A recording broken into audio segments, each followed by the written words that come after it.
So this is a continuation on the GCPV system design. The last time from our live class, I have shared with you how to design the PV systems in terms of matching the array with the inverter. Now let's continue the design process with the other elements that you need to consider. Right. So system protection. So apart from the standard that we need to comply, which is MS 1837/2018, we also need to comply the supporting standards that comes together with our Malaysian standard. So for system protection, it's already mentioned in the standard that we need to comply with this IEC standard. So the IEC standard is the one here. 60364, right? So all the protection device must comply with this standard. So let's look at the items. Number one, we look at bypass diodes. Now, usually now bypass diodes are already installed for each module inside the encapsulation in the module. Okay, so this only applies in the case where the module has no embedded bypass diodes. Okay, in most cases, we don't need to calculate this one. So if they are needed but not embedded in the module, then the characteristic of the bypass diode should be at least twice the value of the V open circuit at STC. And it should have a current rating at least 1.3 times the short circuit current. So let's say we have a module, the voltage is 30 volts and the current is 10 amps.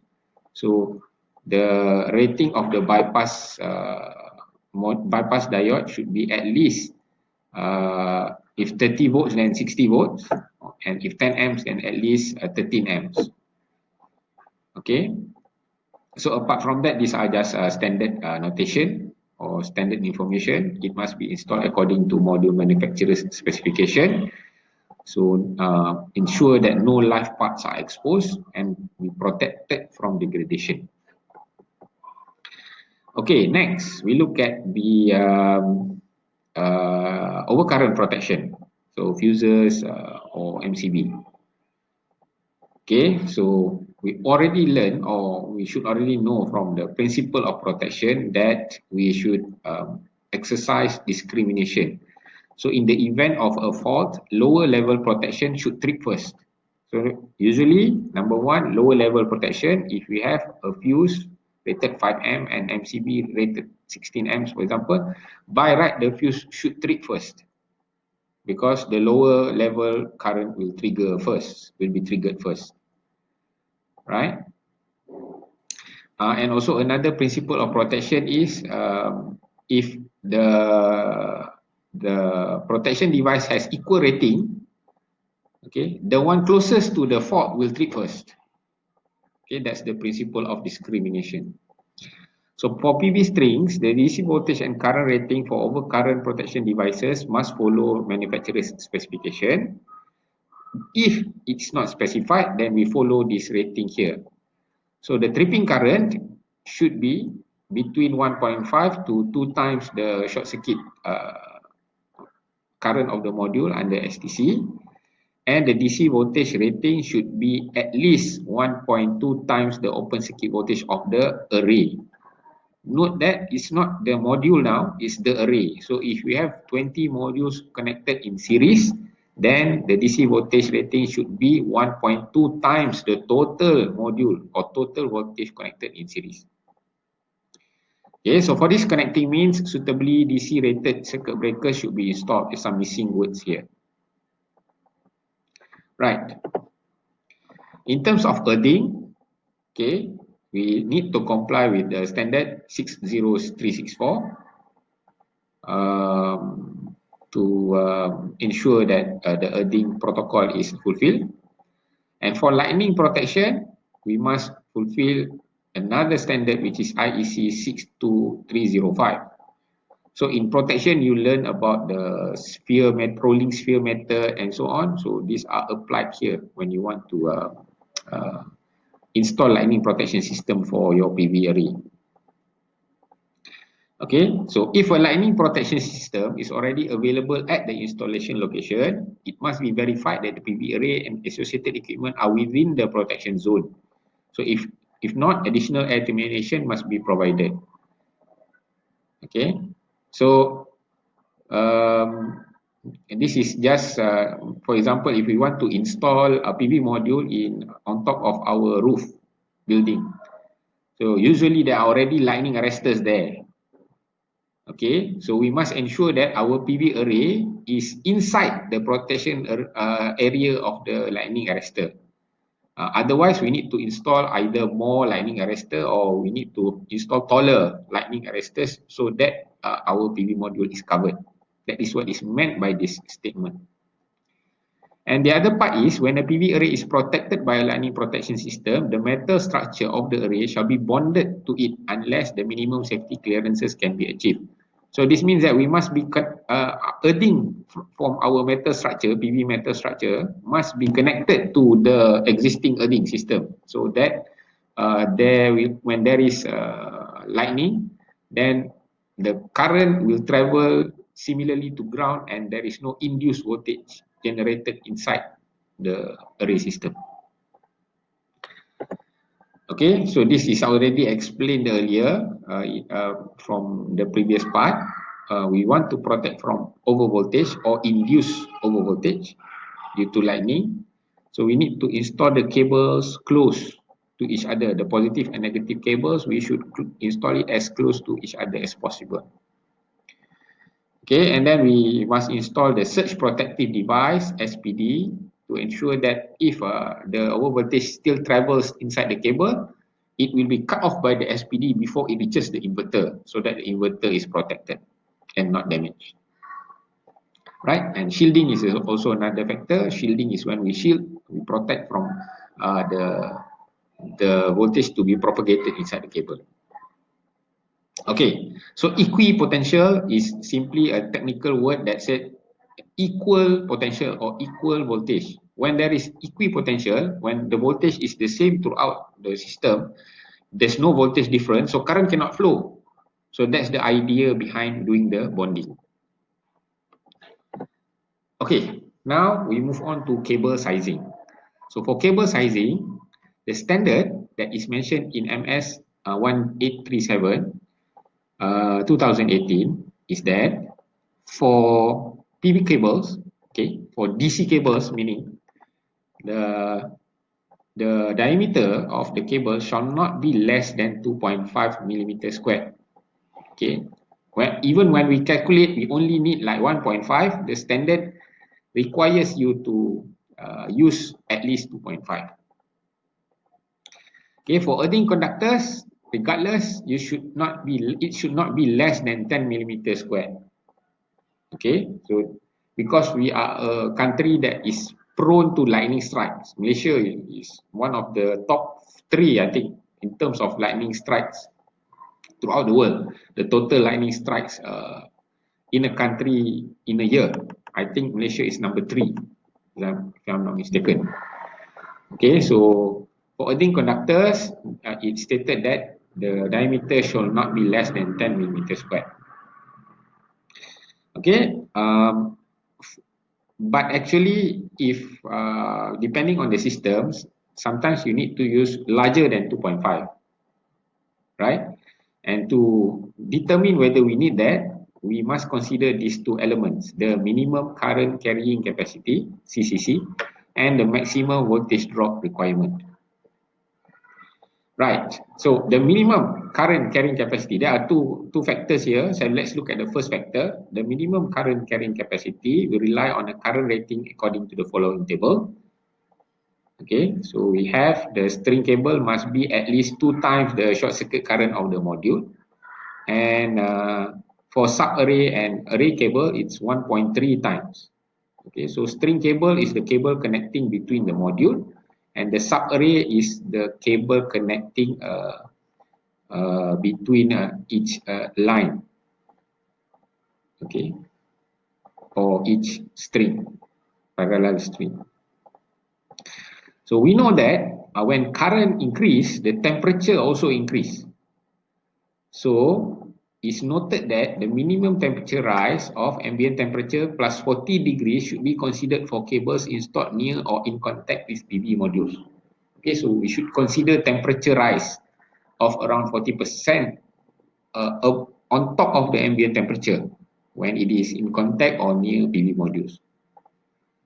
Okay, so why is temperature important? We must understand this is a standard table. So on the left hand side, you have the standard cable size in terms of its cross-sectional area. And this is the type of installation. So let's see, for example, let's take 1.5 millimeter square, right? So if it's a single cable and you install it in open air, then the current carrying capacity of that cable is 30 amps. Okay, but if you put the same cable on a surface, the current carrying capacity is reduced slightly to 29 amps. So why is this? So because typically when we put it on a surface, the surface itself has its own heat. When the surface itself becomes heated, then the temperature of the cable can be affected. So the current carrying capacity is dropped. Now let's look here to cables adjacent on surfaces, single cable. Okay, for example, like if you install cables inside a trunking, where the cables are near, there are more than one cable located near to each other. The current carrying capacity is further reduced from 30 amps to 24 amps. Okay, this is the standard reference that we use. So even if the cable manufacturer mentioned or stated that the current carrying capacity is 30 amps, we need to consider the type of installation that we use, because the current carrying capacity is strongly affected by it.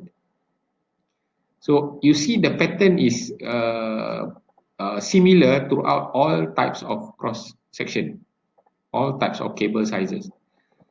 So once you install cables near to each other, then each cable will produce its own heat.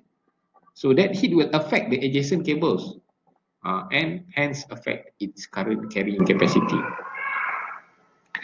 Okay, so when you design, you need to take into consideration this aspect.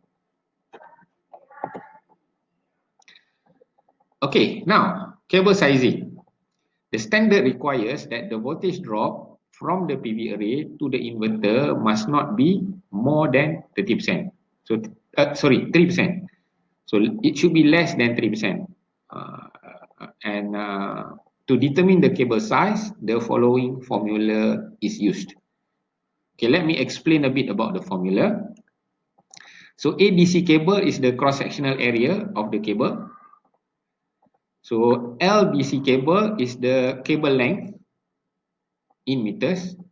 Okay, and IDC is the DC current in amperes. Usually for IDC, we take it as the maximum current that the cable will carry. Okay, so depends on the value lah. If you have nominal current, then you calculate using nominal current. If you have maximum current, you calculate using maximum current or short circuit current, right? And then you have the resistivity of the wire. So typically we have two types of conductor, either copper or aluminium. So each has its own value in terms of ohm per meter per millimeter squared, depending on the cross section area, right? So we have a row, typically we use copper, so the value is 0.0172. And then the loss. So the loss is in terms of percentage, meaning you divide whatever value with 100. So let's say the maximum voltage loss, we want to pick as 3%. So it should be 3 divided by 100, so equivalent to 0.03. We put it as the loss here. So VMP string is the maximum power, the voltage during maximum power of the string. So we look at the example afterwards. And then what's more important, another important thing is the 2 here, 2 times. Why do we need to multiply by 2? Because the route length, we consider only one line. Like for PV systems, we always have positive and negative. And the length of positive and negative is roughly the same because it goes and comes back. So we calculate for one cable, let's say positive, and we multiply 2 because we also want to include the negative cable. Okay, that's why we have 2 here. Okay, so let's look at example. Let's say we have a string and the maximum voltage is 216 volts. The current is 5 amps. And the copper cable is 25 meter in length. So the length of the cable is 25 meter. If a maximum voltage drop of 2.5% is allowed, what would be the minimum cable size? Okay, so we just plug in the value. Okay, 2 times 25, the length, 25 meters. 5, value of the current. 0.0172 is the copper resistive conductivity. 0.025 is 2.5 divided by 100.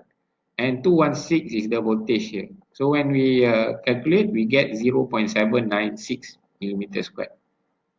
Now you have to be careful. Even when we calculate, we get 0.796. If we go back, the standard requires that the cable should not be less than 2.5. So even though you have 1.5 millimeter size cables, the standard requires you to have at least 2.5 millimeter. So you should use 2.5 millimeter cross-section cable in this context. Okay, so if we get higher value, then you need to use higher or larger cable size. Okay, moving on. We have system performance. Okay, like any generation system, we are going to always experience losses. Never are we going to achieve 100% efficiency. So these are the losses, the factors of the losses that part of it we have already considered. So tilt angle of the solar modules. Okay, we haven't touched this in detail. Orientation of the solar modules, how we position our solar modules. Okay, because our modules are typically fixed, it does not follow the movement of the sun, so there are going to be some losses there. The module temperature, we already studied this, how to calculate Ktem. The irradiance, kg. The module mismatch, the cable losses, the inverter efficiency, the shading factor, the dirt factor, and the aging factor. So all of these are considered as losses, and it will contribute towards reduction in the efficiency. Okay, let's look on how it's obtained. Okay, the losses, sometimes it also uses the terms derating factors because it derates the actual value from ideal. So Ktem calculated from the power temperature coefficient obtained from the module datasheet. This one you are already studied in quite detail how to calculate. Kg obtained from measured irradiance. Whatever irradiance value that we get, we divide with 1000, the standard reference irradiance. KMM, module mismatch, cannot be measured. We assume based on experience and based on module tolerance. Okay. The cable losses depends on the maximum voltage drop in the design. The standard requires you to have a maximum voltage drop of 3%, but you can simply design better. Let's say you don't want 3%. 3% is high to you. You want to design 1%, so also can. No problem. Then inverter efficiency, we refer to inverter datasheet, right? Maybe around 95 to 99% the efficiency. The shading obtained from Solar Pathfinder and estimated based on location. The dirt cannot be measured, also assumed based on experience. This is the amount of dirt that is accumulated on the module after some time of operation.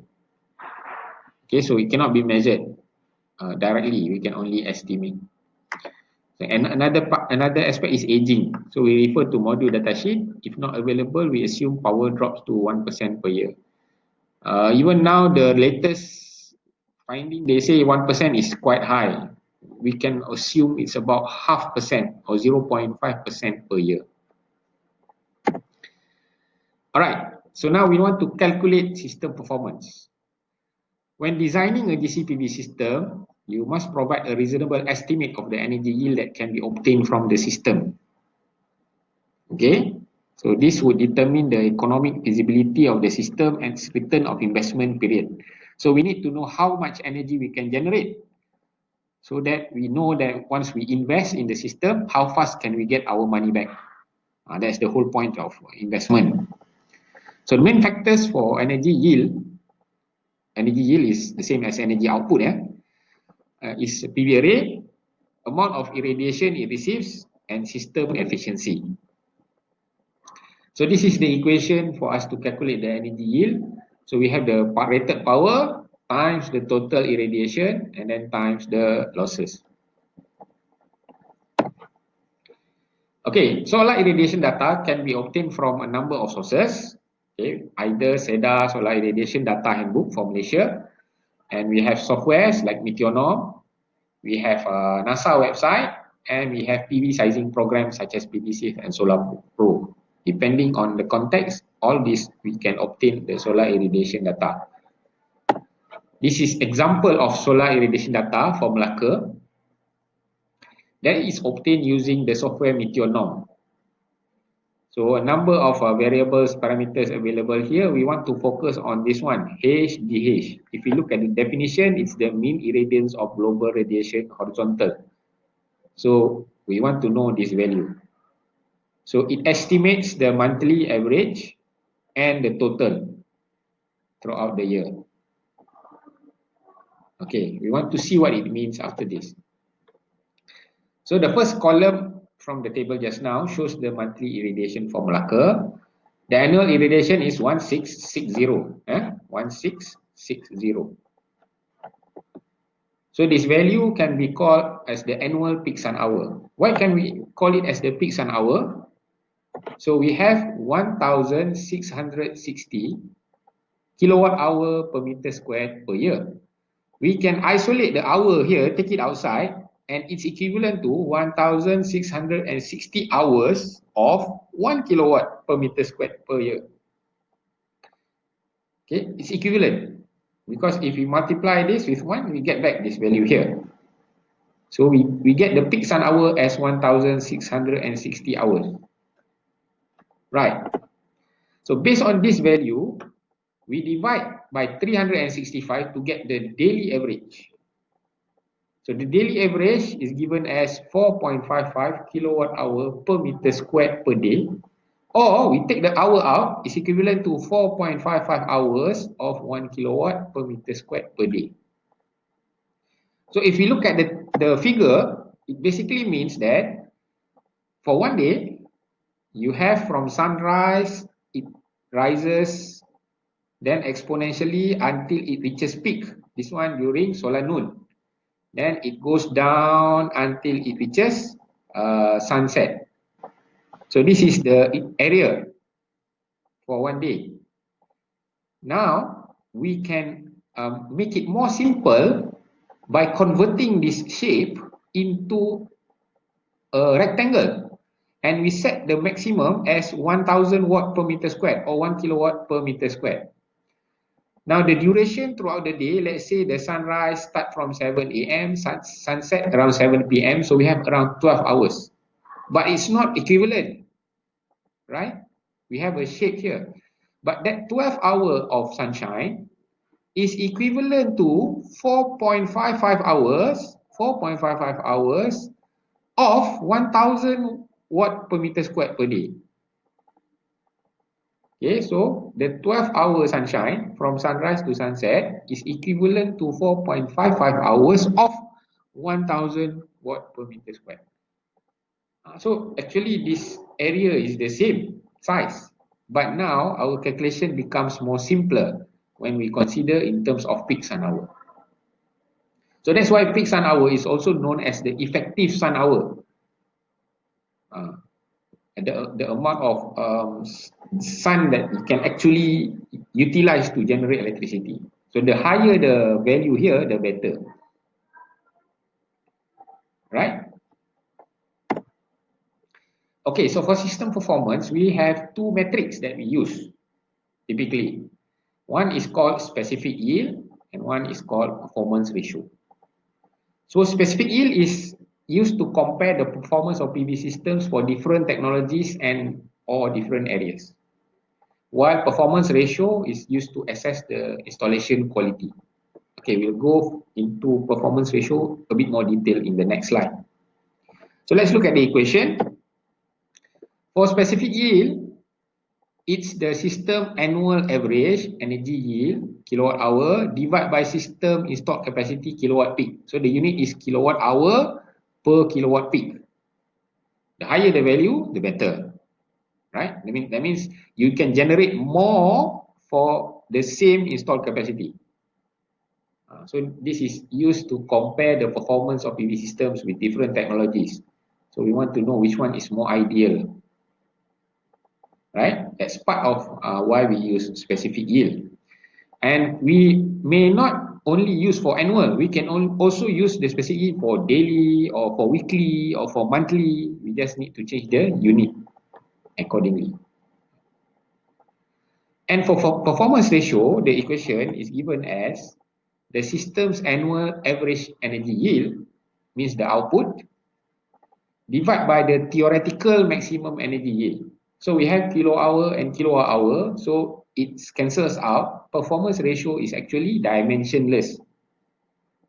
There's no dimension, it's just simply a ratio.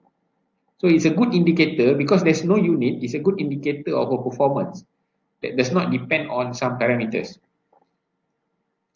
So in essence, is actually performance ratio is the actual performance or actual output divided by ideal, with losses and without losses. Okay, when we talk about performance ratio, it is typically used for these 5 purposes. Number one, identification of performance trends in an individual PV system. Right? We want to see the trend, whether the trend goes down, whether it degrades too fast, or it's performing well. So we want to identify the trend. Okay, so if the trend suddenly the performance drops significant, then we know that there's something wrong with the system. We need to check it immediately. And number two, localization of potential faults in a PV system. Once we detect an abnormal PR value, then we know there's something wrong. Possibly there's some fault that occurs in the system, so we can localize depending on where we calculate. And number three, comparison of performance to design, expectation, and guarantees. So when we design, we already do the calculation on what is our expected energy output. So by having the PR, we can determine whether our output is according or similar to our design. So if it's not, then we need to check either our installation is wrong or our design is, there's something wrong with the design. Maybe the design is too optimistic or ideal. Right. So comparison of PV system with different configuration. So when we have a dimensionless index, no unit, so we can compare performance different configuration and see which configuration performs better. And we can also compare performance at different location, right, to see which site has a better performance regardless of the system, the module type, regardless of the system installation design. So just based on the location. Okay, so let's look at one example. So we have a 500 kilowatt rooftop PV system installed in Hutan Melaka. The irradiation data and losses are given in the table below. So this is the irradiation monthly and annual. So we have a total of 1646. And the total losses is calculated as 0.7936. How do we get this value here? 0.7936. Actually, we will multiply all the types of losses here. So the losses considered are shading factors by array and lightning rod, and then dirt factor, cable loss, array load mismatch, power conditioner, AC cable loss, and so on. All are factored in, so you get a total loss of a total system performance of 0.79, or we can say it as we have a loss of about 20 to 21%. Okay, so the system is about 79 to 80% efficient. Okay, so we are required to find the annual energy yield for March, average daily energy yield, specific yield, and performance ratio. So let's look at one by one. So annual irradiation is 1646 kilowatt hour per meter squared per year. I already told you this one is equivalent to 1646 hour of 1 kilowatt per meter squared per year. So we can calculate.